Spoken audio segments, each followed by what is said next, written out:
Eidgaon Rashid Ahmad college সরকারিকরণের দাবিতে মানববন্ধন ও সমাবেশ অনুষ্ঠিত হয়েছে। ঈদগাঁও কক্সবাজার থেকে এম আবু হেনা সাগরের তথ্যচিত্রে দেখুন বিস্তারিত।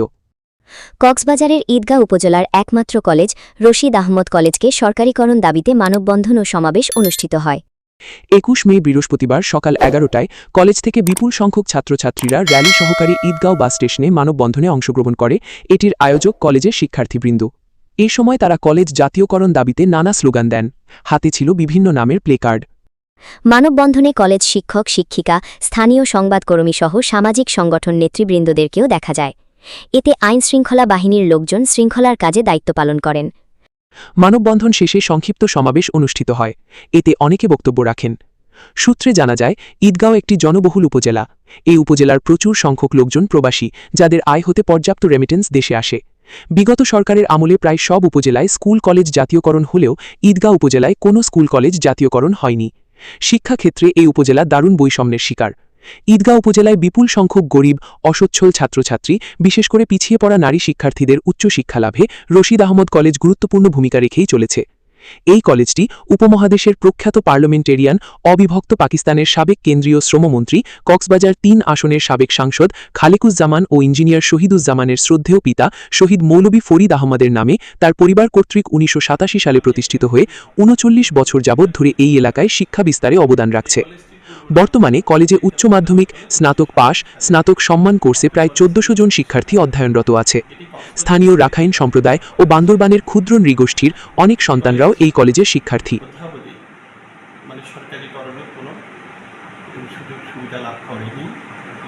আমরা জানি প্রতিটি উপজেলায় একটি করে সরকারি কলেজ আছে। ২০২১ সালে ঈদগাঁ উপজেলা প্রতিষ্ঠিত হলেও বিগত সরকারের নানাবিধ কারণে কলেজটি কোনো এই সুযোগ সুবিধাগুলিতে বঞ্চিত হয়েছে। বর্তমানে আমাদের কক্সবাজারের বাংলাদেশের অন্যতম কর্ণধার মাননীয় স্বরাষ্ট্রমন্ত্রী জনাব সালাউদ্দিন আহমেদ মহোদয় অত্র কলেজ সম্পর্কে ব্যাপক জ্ঞানী। আমাদের মাননীয় এমপি জনাব লুৎফুর রহমান কাজল মহোদয় ইত্যাদি মানুষ, সাবেক সাংসদ জনাব ইঞ্জিনিয়ার শহীদুজ্জামান মহোদয়, এই কলেজেরই প্রতিষ্ঠাতা পরিবারের সন্তান অধ্যাপক আজিজুর রহমান, যিনি তুখোর রাজনীতিবিদ, তিনি এই কলেজের মাননীয় সভাপতি। সর্বোপরি আমাদের সপ্তপুরুষ অত্র দেশে কর্ণধার জনাব আমাদের মাননীয় প্রধানমন্ত্রী তারেক রহমান মহোদয় শিক্ষার ব্যাপারে খুবই উদার। তা আমাদের প্রত্যাশা এবার এই কলেজ সরকারিকরণ হবেই। আমি এই প্রচেষ্টা রাখছি।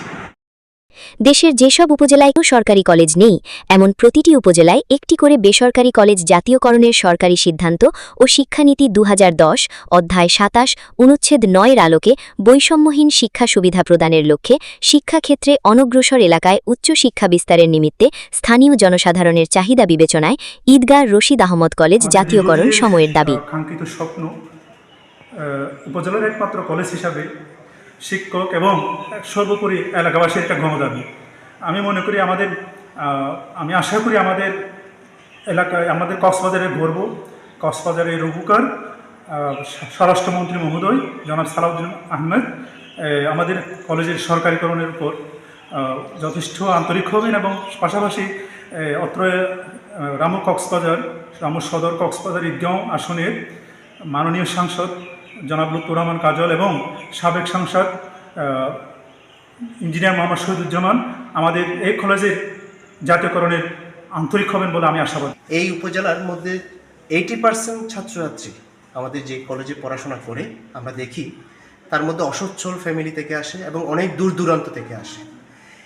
এই কলেজের জাতীয়করণ করলে আমাদের ছেলেরা, আমাদের এলাকার ছাত্রছাত্রীরা বিনামূল্যে পড়াশোনা করতে পারবে। ভূমি পর্যন্ত শুরু করে সব কিছুই কিন্তু জাতীয়করণের একটা অনুকূল পরিবেশে আছে। নিউজ ডেস্ক, সারা বাংলা সংবাদ, ঢাকা। সবার আগে সঠিক খবর পেতে ফেসবুক পেজটিতে লাইক ও ফলো দিন এবং ইউটিউবে সারা বাংলা সংবাদ চ্যানেলটি সাবস্ক্রাইব করে সাথেই থাকুন। ধন্যবাদ।